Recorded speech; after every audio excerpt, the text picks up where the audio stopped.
Hello, I'm Bishop Gilmore, the retired Bishop of Dodge City in Kansas, and now the spiritual director of our retreat ministry, Grace That Reigns.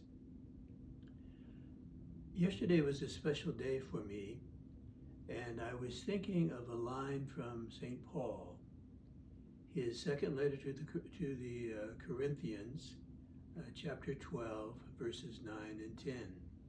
He was speaking then of his asthenia, his weaknesses. And what he thought about those weaknesses was a very simple thing. He thought that they would eventually come to a conclusion, that they would eventually reach a fullness, those weaknesses. How would they do that? They would do that simply by the power of the Lord Jesus casting its shadow upon them.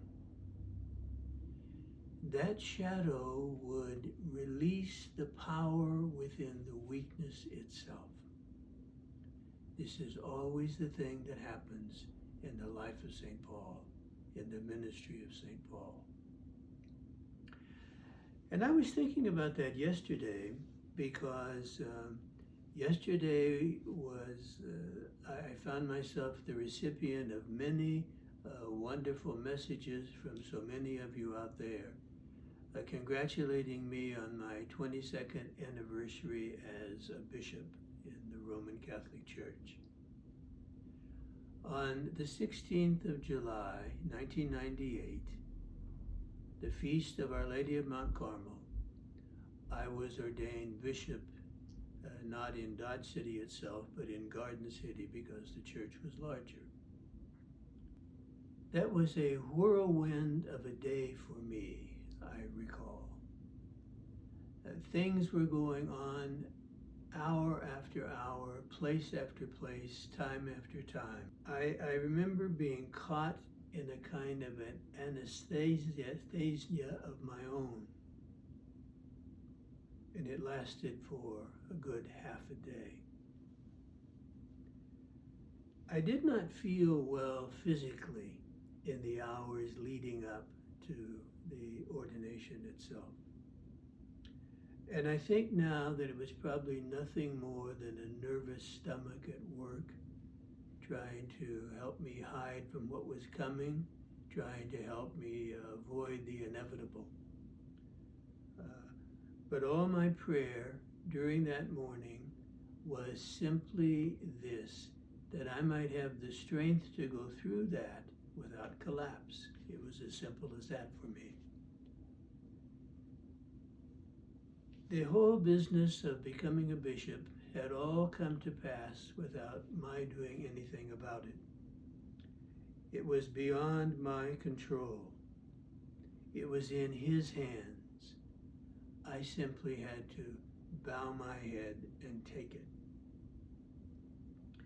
Now, the very worst part of that day for me, the worst part came in a cramped hotel room beyond the sight of all those who had been invited. The Holy Father's representative to this country, he's called the Papal Nuncio, was then Archbishop, later to become Cardinal Cachavillan. And the Archbishop grabbed me after the lunch and led me to a room that had been set aside for his use, okay? I had to make a profession of faith, he said.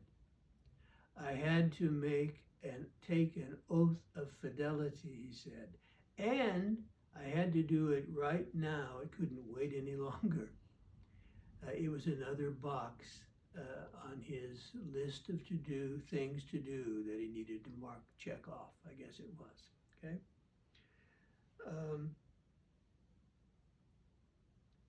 And so in his presence, in that sweltering, un-air-conditioned room, I began to read aloud the two documents he had placed in front of me. Now, I never really knew before that time that there was a reservoir hidden on the top of my head. I didn't know that. I didn't know that until the drop from it splashed on the page I was reading. You understand? You see the picture. Okay?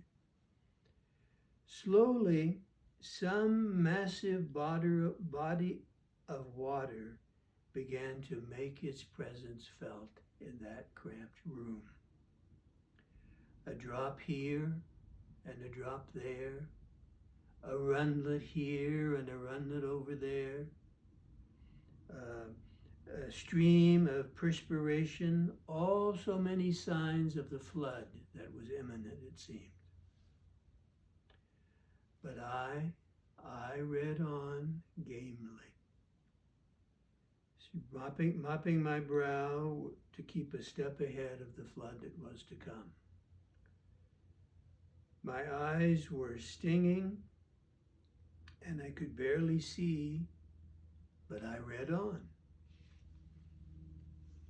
My handkerchief was all but soaked and was wet as my hair, but the water kept coming and I kept reading on and on and on, all the way to the end, butchering the Latin as I did so, rushing to get to the end as fast as I could. When I scrawled what was supposed to be my name at the bottom of those pages, I would have signed anything. I would have signed my life away, my fortune, my honor, my firstborn, anything I would have signed to get out of that room as fast as I could. And we hadn't even gotten to the church yet. There were hours and hours to go during this day. I did get through them, obviously, somehow. I did get through them. But it was not until the Eucharistic prayer of the Mass, after the ordination itself had taken place, not until the Eucharistic prayer of the Mass, at the consecration of the bread and the wine, that I finally recovered my strength. I knew then that I was going to be all right, that I was strong again. His power had cast a shadow upon me, and I could move now through the strength of another.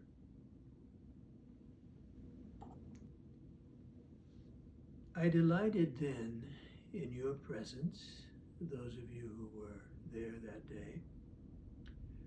I think of you often, and I think of often too of all of you who walked with me during those 13 years as your bishop in Dodge City. And I thank all of you who have walked with me during the 9 Grace That Reign years that followed.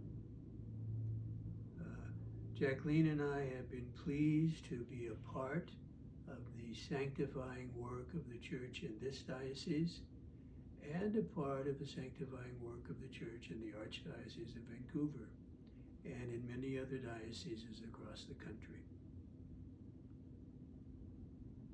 With the coming of the COVID-19 virus, however, our work has changed radically. Closed churches do not make for many retreats, you understand.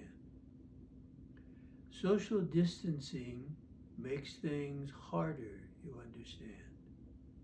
It does not make it easy to hear confessions in the old way.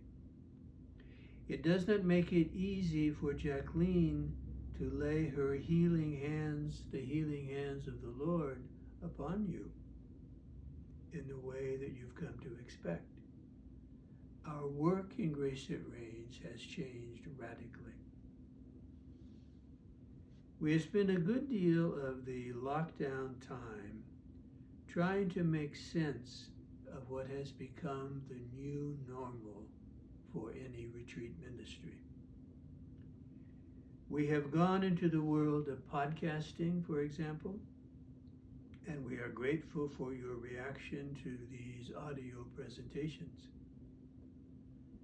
We even did a do-it-yourself retreat for those locked down at home, based on Jacqueline's book, When Monday Comes. Through these, you could move closer to the Lord in your own time and at your own pace. And we hope, we understand really, some of you have found great benefit in these.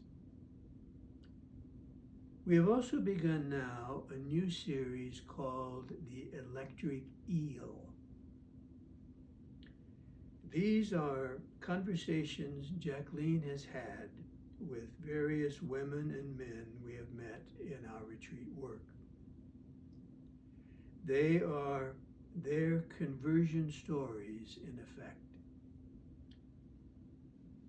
They tell the always new tale of how the Lord enters, how the Lord moves, how the Lord works in the life of an individual human being in order to open him to the grace of God. You will be touched by some of these, I think. You will be moved by some of them. You will be warmed by some of them.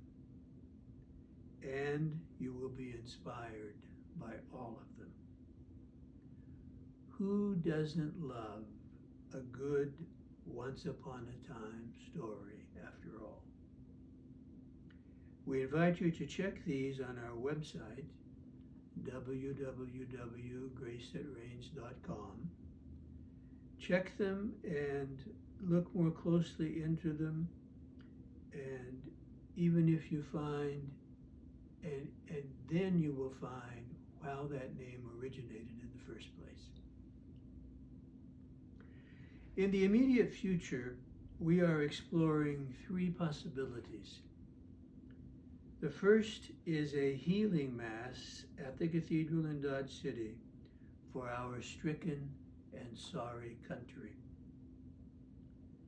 Check out our website for further information on when this might be scheduled, or the parish bulletin, or the diocesan newspaper. The second is an Advent Day of Recollection that we're planning to put together. And this will be on the platform that is called Zoom, I think, and we want to work with that.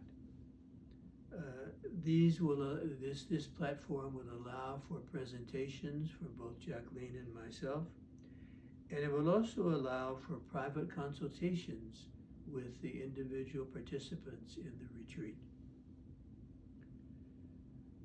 More information will appear on this as time unfolds as well. Third, we have agreed to reschedule the retreat at the cathedral that was canceled in April, I think. And this will be scheduled for 2 evenings early in December. This will depend, of course, on what the virus does, and of course on what we do to try to keep the virus at bay. It may or may not take place.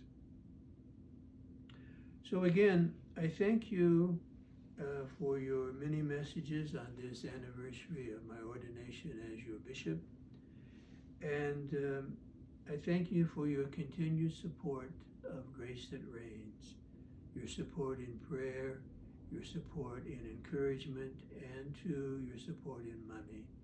It does take money to keep the ministry afloat, to keep the ministry alive, and many of you have come through graciously to help us, and we invite more of you to do the same. So thank you so much for spending this time with me today, for giving me the chance to share a little of what happened to me on that July day 22 years ago, and to share a little about what will be happening in the weeks and couple of months ahead. Goodbye.